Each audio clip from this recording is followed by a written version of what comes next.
Pemirsa Dalwa TV dimanapun Anda berada, ikhwan wal akhwat, teman-temanku yang dimuliakan oleh Allah Subhanahu wa taala. Kembali lagi di Santri Kepo, keponya di sini menambah wawasan. Baik teman-teman, kita sudah sampai di segmen terakhir, yaitu segmen ketiga yang pastinya akan lebih seru dari segmen-segmen sebelumnya.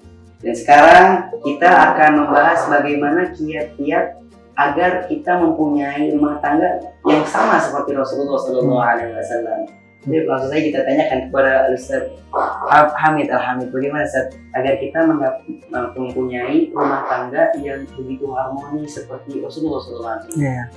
Jadi benar sekali ya, memang yang paling penting daripada nikmat itu adalah kalau nikmat itu kita bisa mencicipinya juga ya. Mungkin kadang kita dengar, wah di sana ada makanan enak, ada tempat indah, itu aja kita dengar mungkin udah senang ya, pengen nyoba. Apalagi kalau kita bisa merasakannya. Begitu juga nikmat yang terbesar itu adalah berkeluarga. Karena guru kita bersama, Dr. Habib Segaf bin Hasan Baharun, beliau sendiri mengutip dalam bukunya Anakku Investasi Akhiratku, bahwasanya kesempatan kita ini dibagi menjadi dua fase. Kesempatan kita untuk menentukan tempat kita nanti di surga, amin ya, semoga kita semua termasuk orang yang masuk surga, kita, keluarga kita, keturunan kita. Nah, untuk menentukan apakah kita termasuk orang yang di surga mendapatkan nikmat atau sebaliknya, naudzubillah, itu terbagi menjadi dua fase kata beliau. Fase pertama adalah di mana kita hidup semenjak baligh sampai meninggal dunia. Nah, ini bisa kita gunakan kita sendiri. Nah, fase yang kedua itu justru ketika kita meninggal sebelum dibangkitkan. Jadi ketika kita sudah meninggal pun sebenarnya kita memiliki kesempatan untuk masih terus menambah amal ibadah kita, sehingga kelak ketika kita dibangkitkan di padang mahsyar kita bisa berada di golongan orang-orang yang insya Allah masuk surga bersama Rasulullah SAW. Amin ya. Dari mana kita mendapatkan kesempatan itu sedangkan kita sudah meninggal? Nah, maka kata beliau kesempatan itu didapatkan dari putra-putri kita berdasarkan hadis Rasulullah SAW, yaitu di mana beliau bersabda, "Idza mata ibnu Adam in qata amaluhu illa min." Dan yang paling terakhir, yang paling penting, yaitu adalah al-waladun soleh yad'ullah. Karena ketika kita punya anak soleh, ilmu yang manfaat otomatis kita dapat. Kenapa? Karena anak yang soleh pasti punya ilmu kan? Dia ngajar, kita ikut dapat. Sedekah jariah pasti. Orang yang soleh pasti akan suka memberi kepada orang lain. Ketika dia sedekah, kita juga dapat. Selain itu, dia juga berdoa. Jadi, ini adalah hal yang sangat penting, nikmat yang sangat penting yang harus kita dapatkan. Di antara nikmat yang lain, memiliki keluarga yang sakinah, mawaddah, rahmah seperti Rasulullah itu harus kita dapatkan. Lalu, apakah kiat di antaranya? Nah, dalam hal ini Rasulullah juga sudah menjelaskan, para ulama juga sudah menjelaskan sebenarnya. Jadi, yang paling penting untuk dalam membangun, membina rumah tangga yang harmonis, sakinah, mawaddah, itu tidak bisa hanya kepada kita. Karena kita tahu menikah itu saling melengkapi. Jadi kita juga berperan, istri juga berperan, tapi istri jauh lebih berperan. Karena para ulama sendiri sudah mengingatkan, kata para ulama, kami para salaf itu sangat-sangat menjaga dua hal. Pertama, makanan yang masuk ke dalam tubuh kami berkaitan dengan hadis Rasulullah, man akalal halal, man itu dan seterusnya ya. Nah, kita bahas karena bukan pembahasan kita kali ini. Dan yang kedua, kata para ulama, berkaitan dengan siapakah istri kita, karena bagaimana nanti putra-putri kita itu tergantung ibunya. Bisa kita lihat Sayyidina Uwais Al-Qarni, kemuliaannya bahkan mendapat salam dari Rasulullah karena ibunya. Al-Imam Syafi'i menjadi wanita yang luar biasa. Kita tahu kisah bagaimana ayahnya Imam Idris ketika beliau ingin safar, beliau kelaparan, akhirnya menemukan apel dan seterusnya. Beliau mendapatkan wanita yang luar biasa. Mata, telinga, lidah, semuanya anggota tubuh tidak pernah digunakan untuk maksiat. Itulah ibu Imam Syafi'i, Sayyidatina Fatimah ya. Begitu juga Al-Habib Abdul Haddad, Imam Al-Haddad ya. Beliau buta tapi dengan besarnya keinginan ibunda beliau yang mendidik beliau bisa menjadi sebesar Imam Al-Haddad, bahkan menjadi walang kutub terlama itu 40 tahun. Syekh Abdul Qadir Jalani yang manaqibnya dibaca di mana-mana di Pulau Jawa terutamanya yang saya tahu juga berkat ibunya. Jadi penting sekali untuk mendapatkan untuk meraih keluarga yang harmonis, sakinah mawaddah seperti tadi saya kisahkan adalah dengan peran seorang istri, jelas. Nah, jadi bagaimana kiat-kiat untuk kita memiliki rumah tangga seperti Rasulullah, romantis gitu dan indah?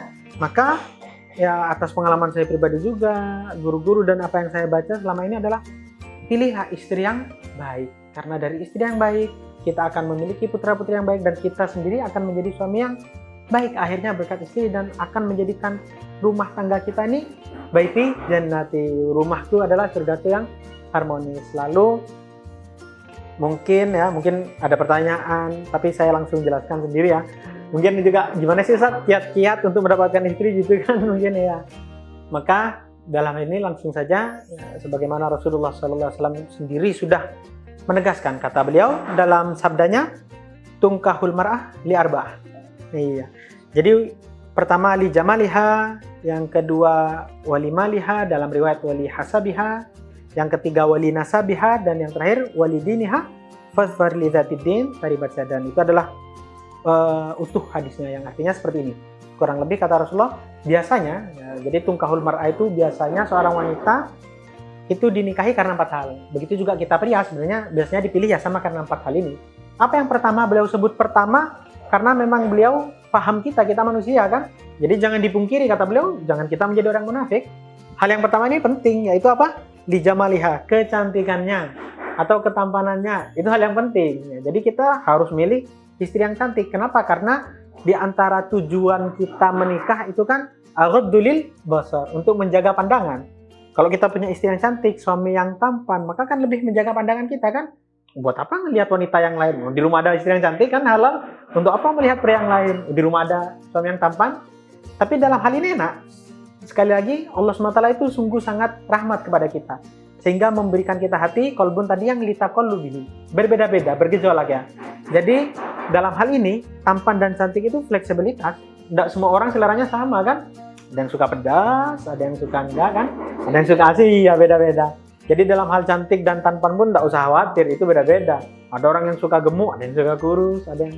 Jadi dalam hal ini kita tidak perpanjang, tapi tetap menjadi prioritas kata Rasulullah. Cuman tidak usah kita bahas kenapa, karena selera orang berbeda-beda. Kita tidak bisa, kata saya cantik dan harus cantik, tidak. Bisa jadi kata saya cantik, kata antum belum tentu. Bisa jadi kata antum cantik, kata saya belum tentu. Karena memang selera kita pasti berbeda. Itulah uniknya manusia, berbeda-beda. Oleh karena itu saling melengkapi. Itu yang pertama. Yang kedua, wali maliha, atau dalam riwayat lain wali hasabiha, yaitu harta. Itu hal yang wajar. Ya, pengen yang punya pekerjaan, ya, atau hasab tadi, hasab itu profesi. Ya, pekerjaan juga pendidikan, nggak langsung hartanya kayanda. Jadi berkaitan dengan harta maupun profesi itu juga penting kan. Mungkin ada yang senang, saya pengen punya suami mungkin pemain sepak bola lah, pengusaha, atau istri saya pengen yang pintar masak, ya itu juga boleh lah kita pilih-pilih ya, karena memang itu kepentingan untuk menjaga kelanggengan juga. Kalau pintar masak, pintar kita senang akhirnya kan. Dan yang ketiga juga termasuk penting adalah nasab. Nasab itu keturunan. Ya, kalau dalam bahasa Arab itu ada kata-kata aljar qoblad dar. Penting juga memilih tetangga sebelum kita ingin membangun rumah kan. Karena kita akan hidup tidak sendiri, kita makhluk sosial. Jadi penting juga kita melihat keluarganya. Karena ketika kita menikah, kita tidak hanya menikahi seorang putri pada hakikatnya. Jadi mungkin pemirsa juga, host kita ini mungkin belum menikah ya kan. Jadi ini kesempatan penting buat kita untuk menyadarkan kita bahwasanya kalau kita menikahi wanita, ternyata yang kita nikahi bukan cuma dia. Kenapa demikian?